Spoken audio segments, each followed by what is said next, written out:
Друзья, Светик Хашин. Сегодня я решила продолжить рассказ о своей жизни. Я остановилась на том, что мы решили сюда переехать. Вернее, мы решили сюда переехать. Дядя решил нас сюда перевезти. И мы начали потихонечку обустраивать этот домик. Потому что он еще не был до конца сделан. Там была просто замазана глина, надо было штукатурить, надо было ставить окна, надо было ставить двери. И этот весь процесс мы начали. Штукатурили. Мне мои заловки пришли, сделали штукатурку там. Окна, и это все вставляли тоже, я точно не помню, но тоже родственники, бесплатно. Потом дядя моего мужа каждое утро приезжал к нам, как на работу. Целый день был с нами, и только вечером поздно уезжал домой. Он искал любые пути, чтобы нам помогли, чтобы нам что-то построили, чтобы там строительный материал или что-то, что нам надо было покупать. По крайней мере, хотя бы уступили в деньгах, дали дешевле. Кто мог бы, дал бесплатно. Он целыми днями только и занимался, что доставал нам, что-то делал, что-то для нас. И там, например, блоки купили дешевле. Когда строится, кто строился, тем более знает, все же надо, буквально гвоздик, все с нуля, у нас же ничего не было. И все на ровном месте, все это надо. И все время он нам помогал вот так вот. В первую очередь нам построили сараи, пристройки, вот эти кладовки, все такое, потому что у меня было действительно много скотины на тот момент. У меня было 3 дойные коровы, у меня было 5-6 телят молодняка, которые мы в действительности буквально перед его смертью купили. Было много чего, и поэтому все-таки хозяйственную часть нам пришлось строить даже раньше, чем дом. Хотя, конечно, на это ушло много денег, но тем не менее.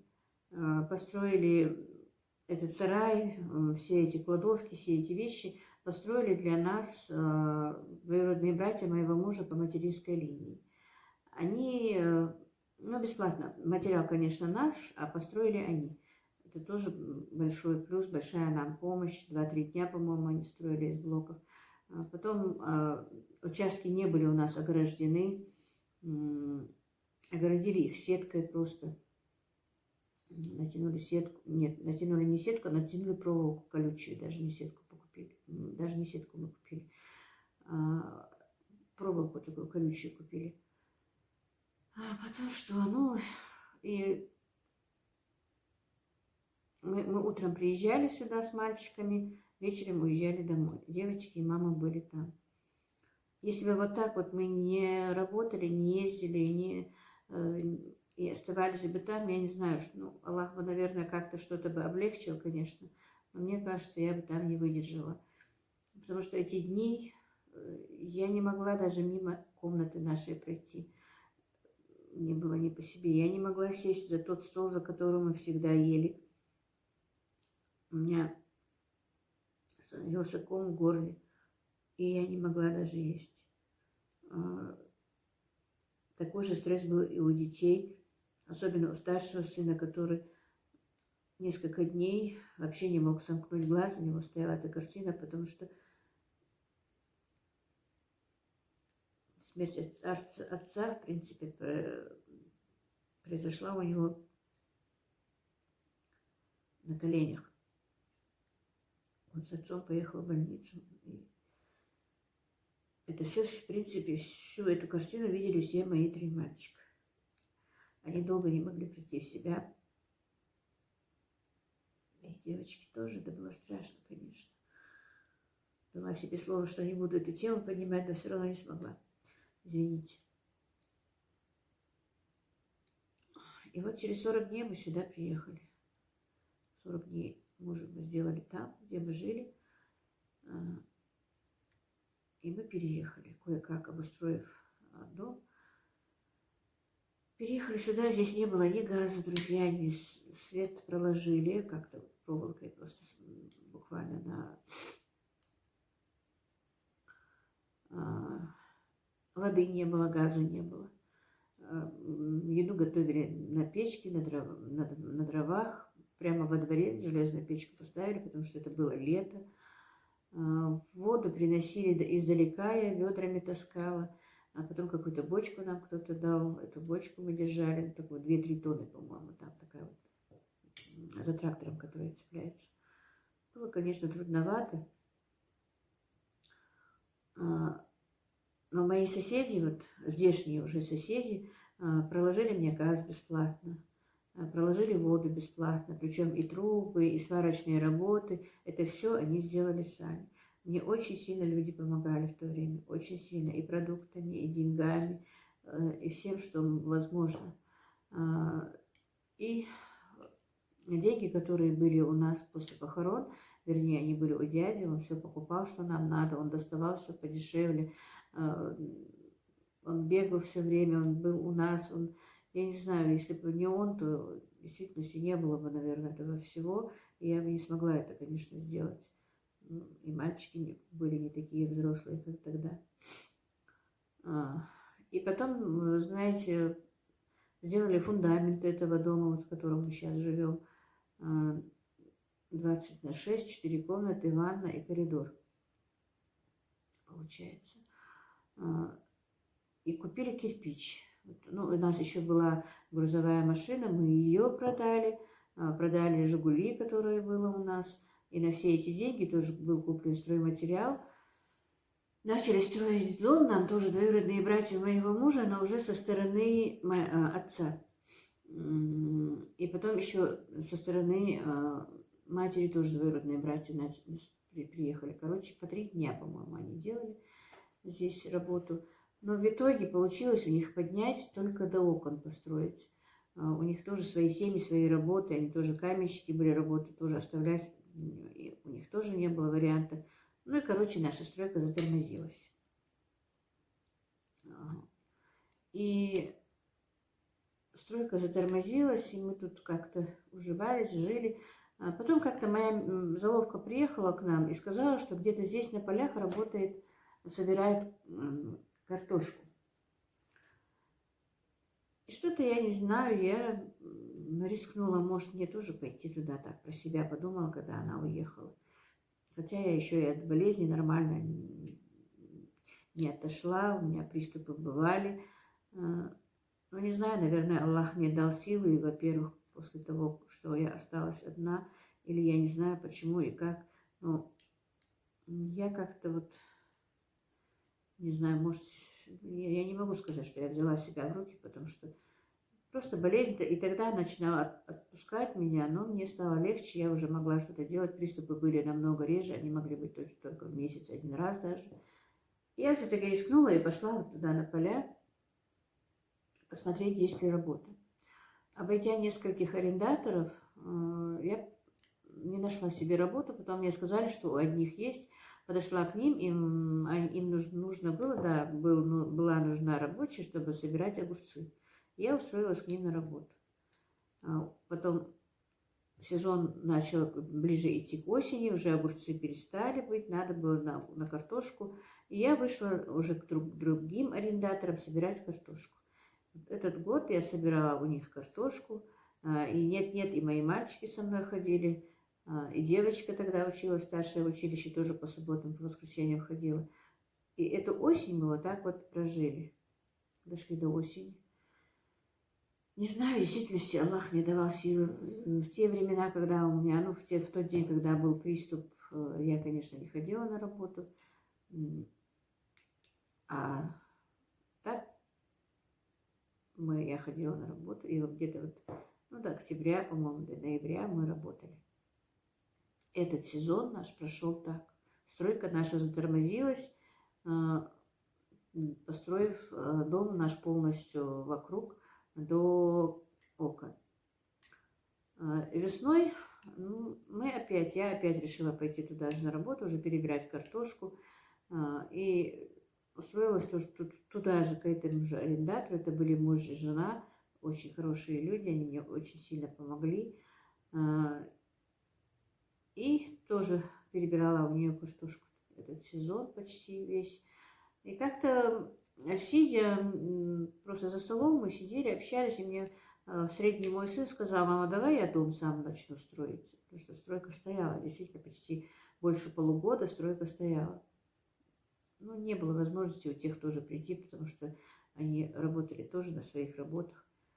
А я ему тогда не разрешила, если честно, не разрешила, сказать: ты что, как ты будешь строить дом? Ему тогда еще даже 13 лет не было. Но все-таки, когда приехал дядя моего мужа к нам, я ему сказала: он вот так и так, он хочет, чтобы сам построил дом. Просится, чтобы построить дом. Ну, посмотрим, что он будет делать, сказал дядя, натянул леску. Дядя уехал, и в течение 3 дней мой сын начал делать кладку. Мой дивер и мой старший сын ему подсобничали, а он делал кладку.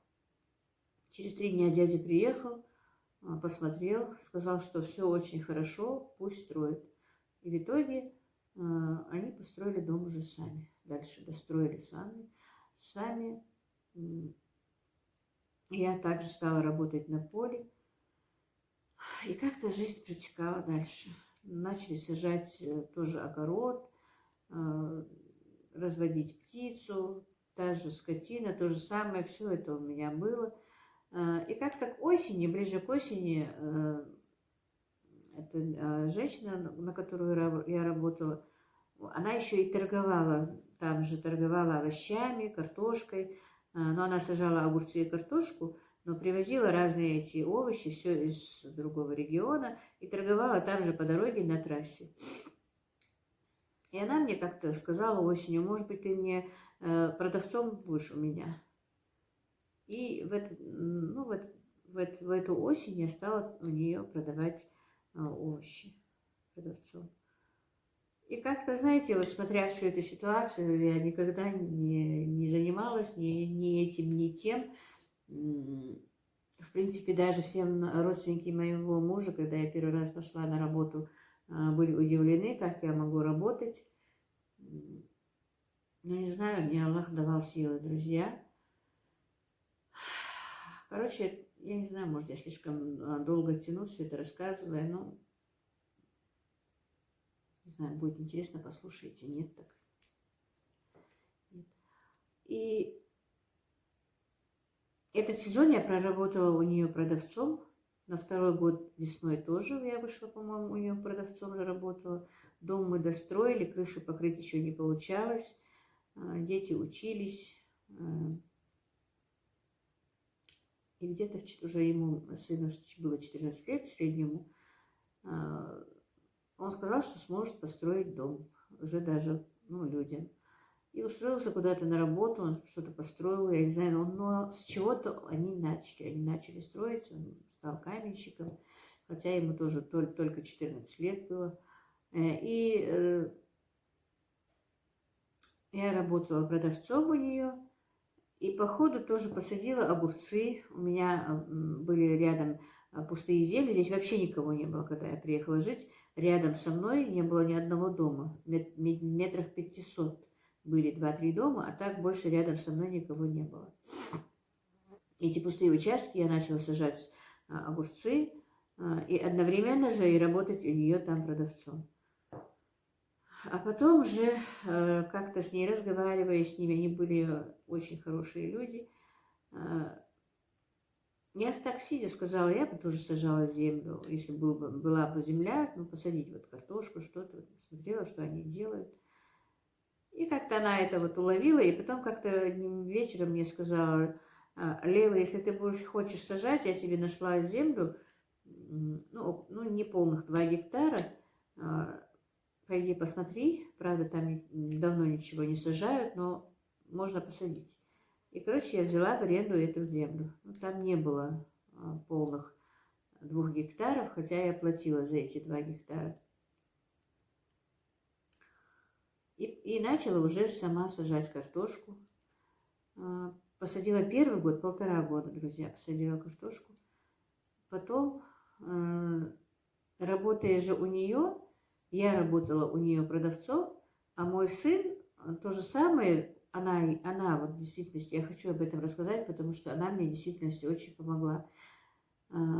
Никто так не сделает, потому что рядом, стоя, еще кого-то себе брать, а раньше, вот когда мы начали торговать по трассе, продавала она, и где-то еще наверху еще одна точка была, и по всей трассе с Назрани до Малгобека не было ни одной точки, которая продавала вот именно овощи.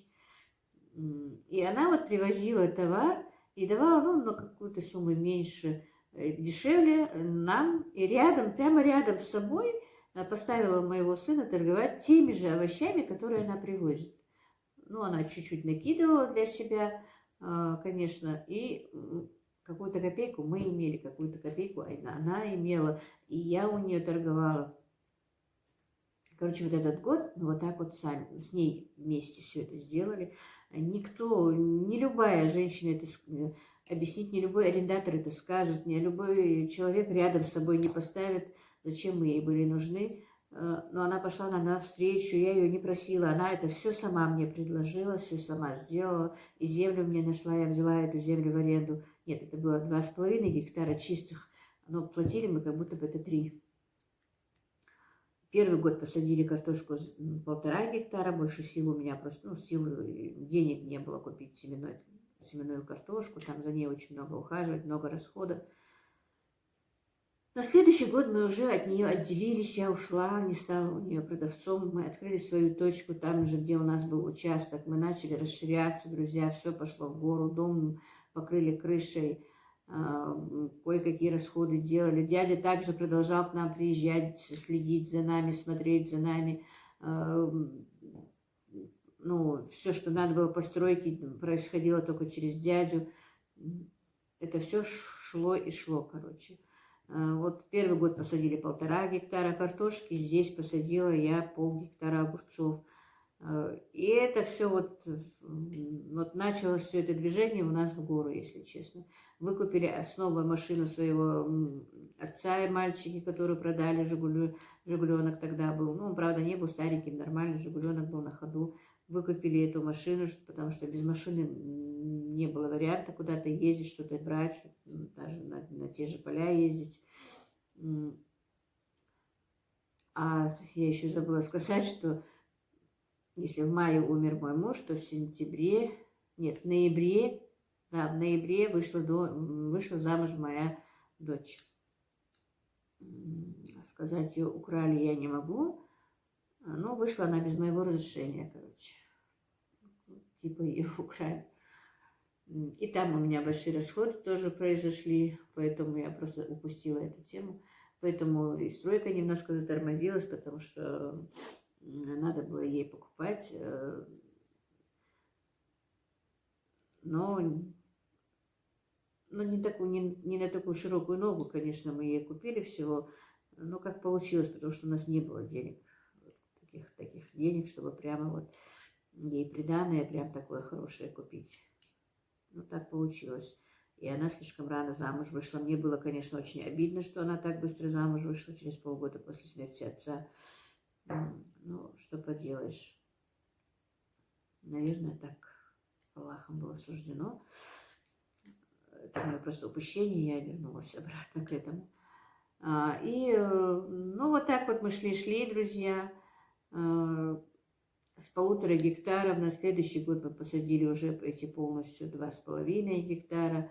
На следующий год взяли еще в аренду землю. Мальчики начали строить, каменщиками пошли на работу. Уже 14 лет мой средний сын построил первый дом. Ему было только 14 лет, когда он это сделал. 2 дома он построил соседям нашим. И вот так вот мы начали оживать, жить. Нам очень сильно помогали люди деньгами, я уже сказала, и продуктами, и всем, что можно. В действительности я им благодарна, всю жизнь благодарна. И дяде моего мужа буду всю жизнь благодарна ему. Его уже почти год как с нами нет. Это тоже была очень большая потеря для нашей семьи, для меня. Он просто после смерти моего мужа, он стал ближе свекры, даже, может быть, ближе отца для меня и для моих детей. Он был большая поддержка для нас. В любой ситуации мне нужно было к нему обратиться, он решал мои проблемы. Мы его сильно уважали, да и, в принципе, он меня уважал, мне кажется, по крайней мере. Все вопросы, которые вот серьезные вопросы, я решала только через него. Так, правда, по мелочам я его никогда не беспокоила. И, не знаю, и Аллах мне дал силы, чтобы и работать, чтобы что-то делать, чтобы я старалась все это время сделать так, чтобы моим детям не казалось, если бы у нас был отец, у нас было бы все по-другому. Я положила всю свои силы, всю свою энергию для того, чтобы в действительности это им не казалось. Не знаю, насколько у меня это получилось, но я старалась покупать им одежду, все телефоны, телевизоры, ноутбуки, компьютеры, все, что было. Я не скажу прям вот шикарные, но на нормальном среднем уровне у моих детей было. Питание тем более. Мы не нуждались, даже нам и помогали, но я никогда не ждала того, чтобы мне помогли, мне что-то дадут, мне что-то принесут. Я этого не ждала. Мы работали, мы брали за любую работу. Летний сезон работали на полях, зимний сезон я искала хоть где работу, работала там, где делают сладкую воду. Хотя тогда за эту работу день мне давали только 100 рублей. Я и мой сын там работали, здесь у нас в селе. Ну, мне казалось, ну и что 100 рублей за тоже не минус 100, а плюс 100. В действительности бралась за любую работу. Устраивалась на рынок тоже в этот зимний период продавцом. Потом устроилась на работу к своему родственнику моего мужа, такой магазинчик типа ларек железный. Поработав у него полгода, он мне предложил купить у него этот магазин. Ну, конечно, у меня тогда не было таких денег, чтобы сразу купить этот магазин. И он мне сказал, я тебе дам его в рассрочку, покупай. Я купила этот магазин в рассрочку. Тогда это было лет 10, если не больше тому назад, 12. 80 тысяч тоже были большие деньги. За 80 тысяч, 60 тысяч был магазин, цена магазина, он мне сказал, и 20 тысяч морозильника, который там стоял. Вот, выкупила этот магазин в течение года. Там работала. Летом на каникулах работала там моя девочка. Вот сейчас вспоминаю про себя, думаю, вот как я могла. Вот ей было только 12 лет, я ее на автобусе отправляла туда, она торговала. И с выручкой приезжала домой, ну, может быть, не с большой выручкой, но тем не менее, я как-то тогда и не задумывала, что у нее могут деньги отобрать, что у нее могут. Просто уже потом, я еще так просто сидя обсуждая, говорила, вообще не задумывалась об этом. Вот, у нее же могли в действительности, что там, ребенок 12 лет, и деньги отобрать, и хоть что сделать. Ну, вот так вот, друзья, мы жили все это время. И если бы мы не были вот так вот заняты, и я, и мои дети, не знаю, мы, наверное, бы сошли с ума. Просто в действительности, сразу погрузившись в труд, в эту стройку, в работу, в весь этот процесс, я не могу сказать, что нам было уже легко, конечно, нет, просто в плане, в психологическом плане нам было немного легче. Потому что уставая, целый день занятые, настолько устав, что не доходя до постели мы засыпали иногда. Поэтому, наверное, нам как-то вот первые годы еще немножко было легче в том плане, что не постоянно думали о том. Конечно, по-любому в день 1, 2, 3 раза мы его все равно вспоминали. Садясь за стол, мы всегда его вспоминали. Но это все, не знаю, все происходило с нами. Все, каждую мелочь вспомнить невозможно. Ну, вот так вот жизнь наша протекала. Мы стали расширять свое производство как-то. Огурцы сажала, я начала торговать на этой точке. Потом через какое-то время картошку мы начали сажать больше 3 гектаров, потом 5 гектаров картошки посадили, взяли в другом месте в аренду землю, начали сажать еще и кукурузу. Потом купили газель, бортовую газель купили, начали ездить тоже за пределы республики, привозить овощи на продажу. Открыли большую точку там, сделали там навес прямо по дороге. Хорошее доходное место было, если честно, очень хорошо торговали. За сезон делали хорошие деньги, начали потихонечку обустраивать дом. В один сезон купили окна, в другой сезон купили там двери. Ну, мы сразу не могли, потому что нам надо было снова сажать, снова вкладывать деньги. И поэтому все взять, если бы мы вот в этот год заработали и все упустить на стройку, то у нас бы не получилось на следующий год сажать картошку. Ну, на огурцы-то, в принципе, не очень много бывает нужны деньги, но на картошку, обслужить картошку нужны очень большие деньги, потому что их надо все лето опрыскивать, окучивать, разрыхлять. Там очень много операций, эти операции очень дорогие, и трактористам платить надо, и за все эти препараты платить надо было. Это были огромные расходы. Потом осенью платить рабочим, которые надо приглашать, чтобы собирали эту картошку. Короче, вложений нужно было очень много. И вот так вот потихонечку мы раскрутились, уже, по-моему, сажали 7 гектаров картошки и где-то 5 гектаров кукурузы начали сажать потихонечку. Мальчики строили, работали на стройке. И вот потихонечку все это приходило в себя. И в этот момент заболела моя дочь, старшая дочь, которая была замужем. Она заболела серьезно. И как-то так получилось, что вот именно в тот период, когда она заболела, она развелась с мужем тоже. И вот с этого дня у нас все покатилось уже под гору.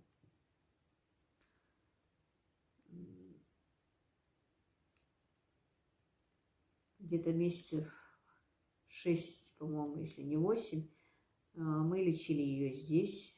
Она лежала долго в больнице. Потом сказали, что, в принципе, вроде бы нормально, она вылечилась, все хорошо. И по виду было хорошо, у нее ничего не болело, все нормально. Ей дали путевку в санаторий, она уехала в санаторий. И потом оттуда позвонила и сказала мне, когда уже должна была ехать домой, ей сказать, что она что-то где-то там ее проверили, что ее направили в Москву. Направив в Москву, друзья, там ее обследовали, сказали, что ей нужно сделать операцию. И там ей сделали, это было где-то в месяце феврале, по-моему. Нет, в январе, это было после Нового года. На Новый год она приехала домой, после Нового года мы уехали на операцию. На операцию ей сделали намного позже, где-то в начале марта только, по-моему, начали ей делать операцию. И этот год я не смогла посадить картошку, я была рядом с ней. У меня пропало картошки семенной, наверное, чтобы посадить гектаров 10. И поэтому это все пропало. Землю, которую мы брали в аренду, мы уже больше не стали брать. Но эти 3 гектара у нас еще было за нами. Но этот год мы ничего не сажали. Картошка пропала. Мы даже ее продать не смогли, потому что меня не было дома. Мальчики не справлялись. Она проросла прям там в бухтах, в огромных бухтах, во весь этот огород. Она проросла, и эта картошка у нас пропала. И, в принципе, мы больше перестали сажать картофель, но еще сажали кукурузу. На кукурузу больших расходов не надо, денег не надо. Все, что было нами заработано, все, на что мы могли зарабатывать, года 2-3, может быть, 2 точно, уходило на лечение моей дочери. Но мы ее подняли, мы ее вылечили, Рада, здорова, алхамдулилла, все хорошо. А дальше я, наверное, расскажу в следующий раз.